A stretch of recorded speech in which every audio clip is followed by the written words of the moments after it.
Hi,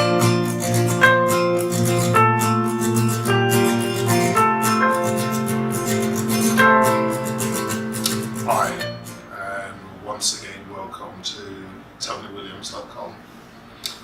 As I always say at the start of all my posts, I hope some of the information I'm able to share, or materials I'm able to share in this post, would get an average person like myself going from a place of good to greatness, as we all strive to reconstruct ourselves from the previous sort of way we used to live, but to build a legacy for ourselves that's obviously sustainable and that would last.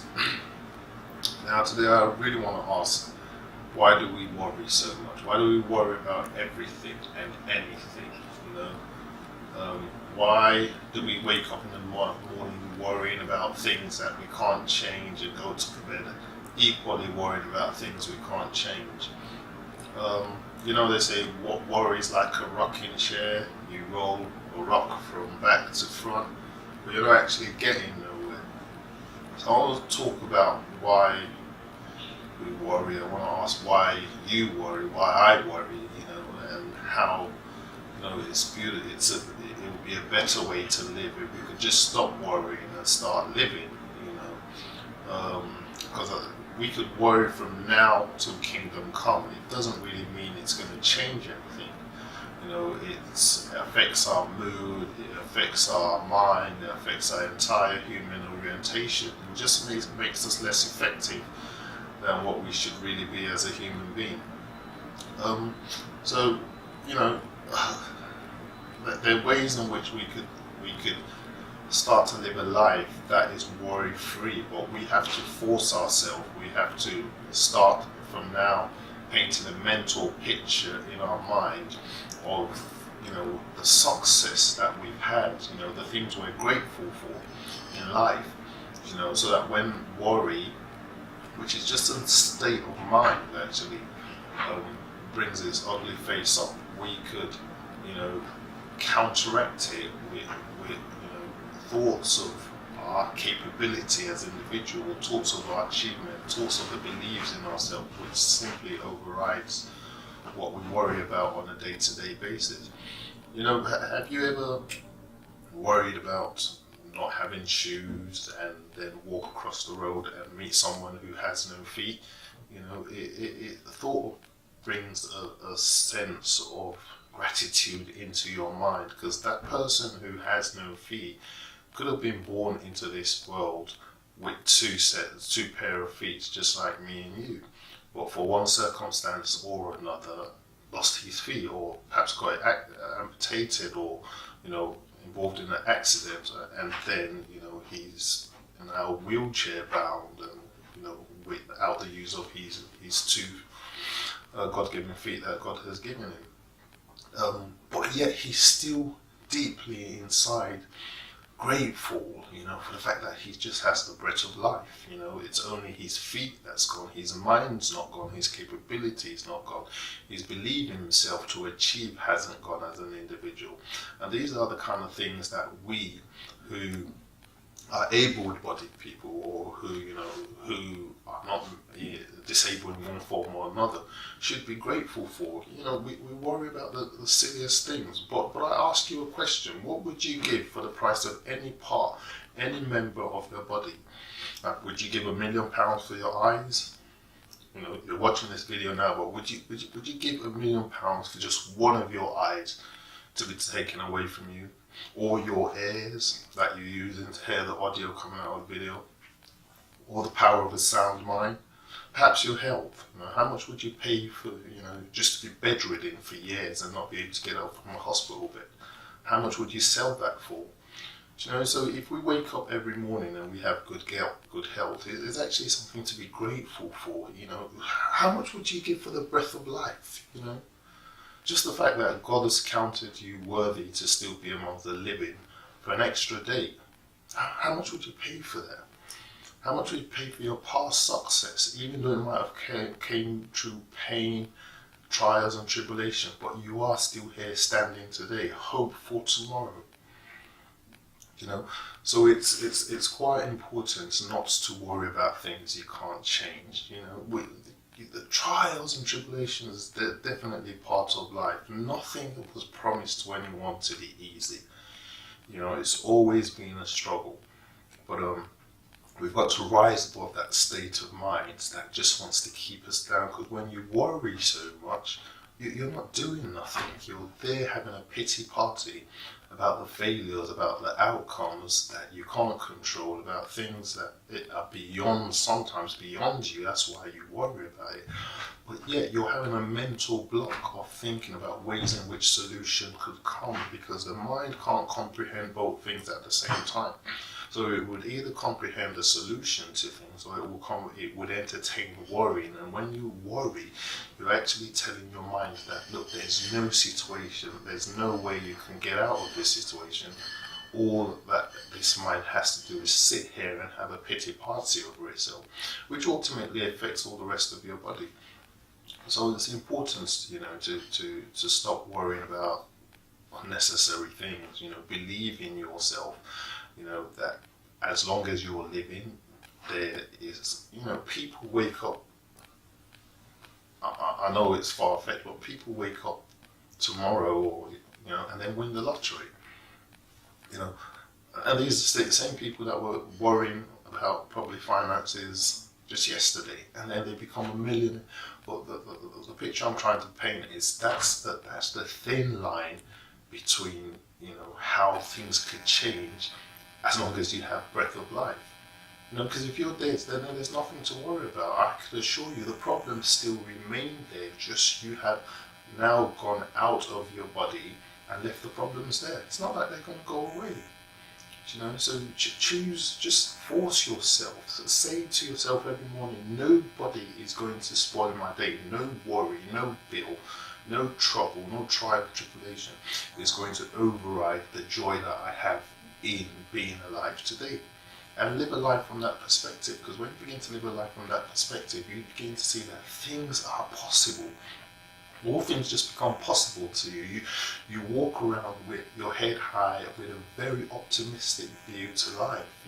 You don't just walk around downtrodden, and have a pessimistic attitude towards life, or you have a downcast attitude towards life, or you're grumpy or you're moody. That there's joy in your heart because you've chosen to it. You've chose to live from that perspective of knowing that your joy is always going to be full. And most importantly, you will see that effect of you trickling down to other people. Your people around you, your family, your children, and everything. They'll be able to live off of that joyful spirit that's in you. You'll be more approachable.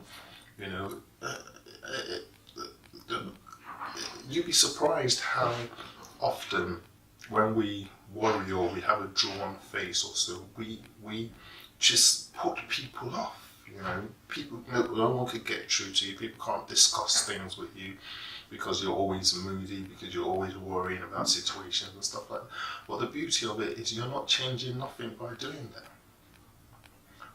So it's important that we stop worrying, we make a conscious choice. It's all about creating an awareness of yourself in your mind at every present moment, that you are going to stop doing certain things. And worrying is part of it, because it's not going to change nothing. I can guarantee you that.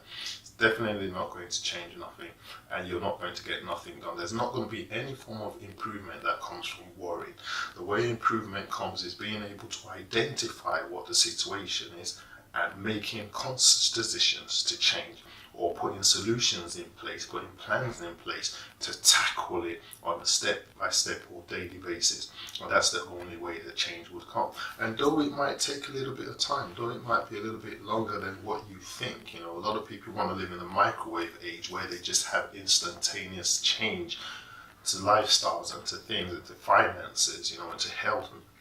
No, because I can guarantee you most of these things, or most of the situations where we find ourselves now, took a time to get there. It took its time to get there. It's come about over a series of decisions that we life choices that we've made all over a long period of time, and then we find ourselves at this stage and we just wake up and realize, wow, we're just here, broke, busted, disgusted, downtrodden, in debt, or not be able to get a job, have no set skills, no career, nothing.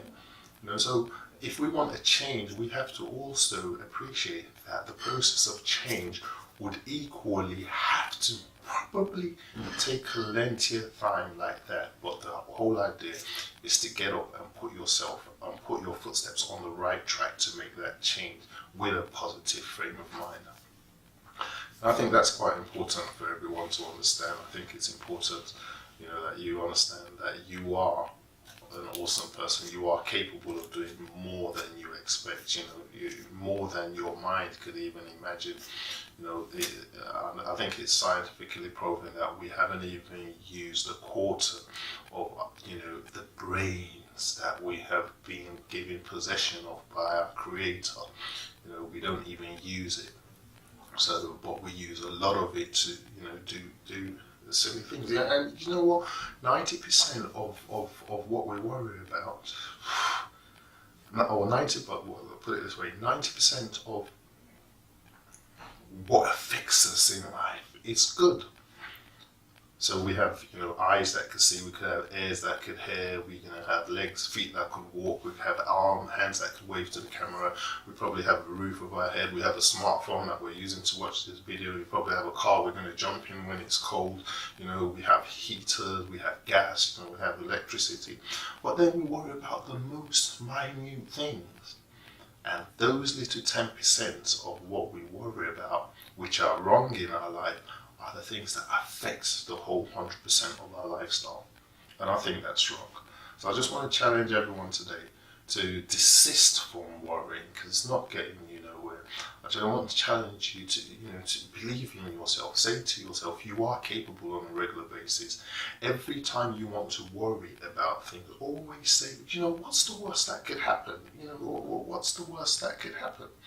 And look at it from a perspective that if I choose to worry about this, I am not going to get a solution to it. So make a choice whether you want to worry or you want to have a solution to it. And most times when you choose to desist from worry or pick up a solution to it, you're definitely on the right track. I think, that's it from me from now. I'm probably going to do another part on this because I think it's a very important issue where a lot of people need to just discuss and get this idea in their minds that they are capable individuals of doing extremely abundant, great things in their lives, and that whole a seed of worry that the enemy just plants in our mind is just a no-no, and it has to stop. Well, that's all it is for me from now. Hope you have a fantastic day. If there's anything else that we want to talk about, or you've got an idea that you want to get, brainstorm about, always feel free to drop me a mail. And hopefully, until we speak again later, take care. God bless.